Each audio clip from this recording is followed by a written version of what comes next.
এখানে আপনাকে প্রথমে আইডি খুলতে হবে। আর এখানে আইডি খোলার জন্য আপনাকে প্রথমে এনআইডি কার্ডের দুই পাশে ছবি দিতে হবে, ফ্রন্ট সাইড এবং ব্যাক সাইড দুই সাইডেরই ছবি দিবেন। এরপর আপনি আপনার নাম, পরিচয়, আপনার জিমেল অ্যাড্রেস এবং আপনার পিনকোড সব কিছু দিয়ে ভেরিফাই করে নেবেন। এখানে অ্যাকাউন্ট করতে গেলে আপনার মনে রাখতে হবে, আপনি যদি পার্সোনাল ইউজের জন্য করেন অ্যাকাউন্ট, তাহলে সেক্ষেত্রে আপনি এখানে দেখুন অনেকগুলো অপশন আছে, সাব অ্যাডমিন, রিটেলার। আপনি এখানে রিটেলের অপশনটা সিলেক্ট করবেন। আর আপনি যদি ব্যবসার কাজে ইউজ করতে চান সেক্ষেত্রে ডিলার এবং অন্যান্য অপশনগুলো ইউজ করতে পারেন। ঠিক আছে। তো আমি যেহেতু পার্সোনাল কাজে ইউজ করতেছি সেহেতু আমি রিটেলারটা সিলেক্ট করে তারপর আমি নেক্সটে ক্লিক করতেছি। তো আমাদের অ্যাকাউন্ট রেডি, অ্যাকাউন্ট খোলা হয়ে গেছে। তো এখন আমরা অ্যাকাউন্টে লগ ইন করলাম। আমাদের পিনটা দিয়ে লগ ইন করার পর আপনি এখানে দেখতে পারবেন হচ্ছে আমাদের ব্যালেন্স 0 দেখাচ্ছে। তো এখান থেকে রিচার্জ করার জন্য বা আপনার ডাটা প্যাক কেনার জন্য আমাদেরকে এখানে টাকা লোড করতে হবে।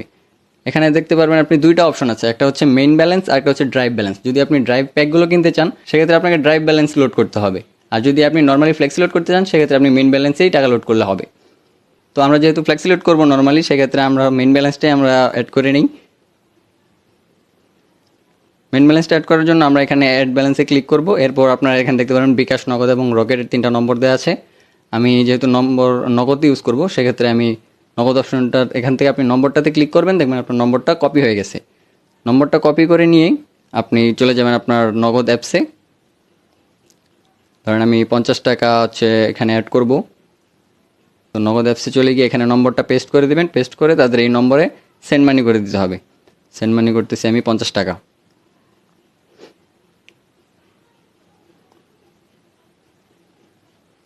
এখানে সেন্ড মানি করার পর আপনার এখান থেকে যেটা করতে হবে, আপনার এখানে যে ট্রানজ্যাকশন নাম্বারটা আছে এই ট্রানজ্যাকশন নাম্বারটা আপনি কপি করে নেবেন।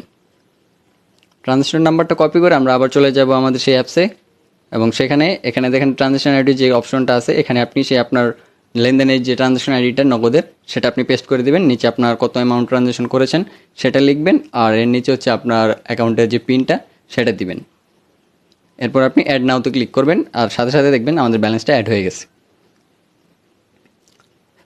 আমাদের ব্যালেন্সটা অ্যাড হয়ে গেছে। তো এখন আমরা এখান থেকে ফ্লেক্সি লোড করতে পারবো। আর এখান থেকে কীভাবে ফ্লেক্সি লোড করবেন সেটা আমি দেখাই দিচ্ছি। যেখানে আপনি ফ্লেক্সি লোড অপশন আছে এখানে আপনি ক্লিক করবেন। এখানে ক্লিক করার পর আপনি আপনার নম্বরটা দিবেন। আমি আমার নম্বরটা দিয়ে দিই। এখন আমি 50 টাকা, ধরেন আমি 50 টাকায় রিচার্জ করব। তো 50 লিখে দিলাম। এরপর নেক্সটে ক্লিক করব আমরা।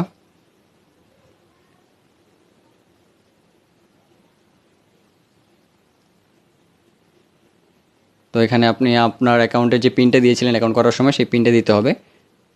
পিনটা দিয়ে আপনি এখানে জাস্ট চাপ দিয়ে ধরে রাখবেন, আর সাথে সাথে আপনার রিচার্জটা হয়ে যাবে। তো আমাদের রিচার্জ কমপ্লিট। আর দেখবেন সাথে সাথে উপরে যে আমাদের মেসেজও চলে আসছে যে ফোনে রিচার্জ হয়ে গেছে। আমাদের এখানে অ্যাকাউন্টে ব্যালেন্সও 0 হয়ে গেছে, মানে 1 টাকা যে ওটা ওনারা বোনাস দিয়েছিল আর কি। এই যে আমাদের টাকা রিচার্জ হয়ে গেছে। একদম মানে 1 মিনিটও সময় লাগে না, এর মধ্যে হয়ে যায় খুবই দ্রুত। আর এখানে আপনারা হচ্ছে বিভিন্ন ধরনের ডাটা প্যাক পেয়ে যাচ্ছেন, সেগুলো আপনারা কিনতে পারেন। আর এই ডাটা প্যাকগুলো থেকে আপনারা কমিশনও পাচ্ছেন, অনেক কম দামে পাচ্ছেন ডাটা প্যাকগুলো রেগুলার প্রাইসের চেয়ে। তো আপনারা যারা ডাটা প্যাক কেনা নিয়ে খুব দুশ্চিন্তার মধ্যে ছিলেন বা অনেক বেশি টাকা দিয়ে ডাটা প্যাক কিনতে হয় এটা নিয়ে খুব ঝামেলার মধ্যে ছিলেন, আপনারা চাইলে এই অ্যাপসটি ইউজ করতে পারেন। এই অ্যাপসটি থেকে আপনারা খুব সহজেই কম দামে ডাটা প্যাক কিনতে পারেন আর নিজের রিচার্জ নিজেই করতে পারেন। তো আর দেরি না করে এখনই গুগল প্লে স্টোর থেকে ডাউনলোড করে ফেলুন আহসানিয়া টেলিকম অ্যাপসটি।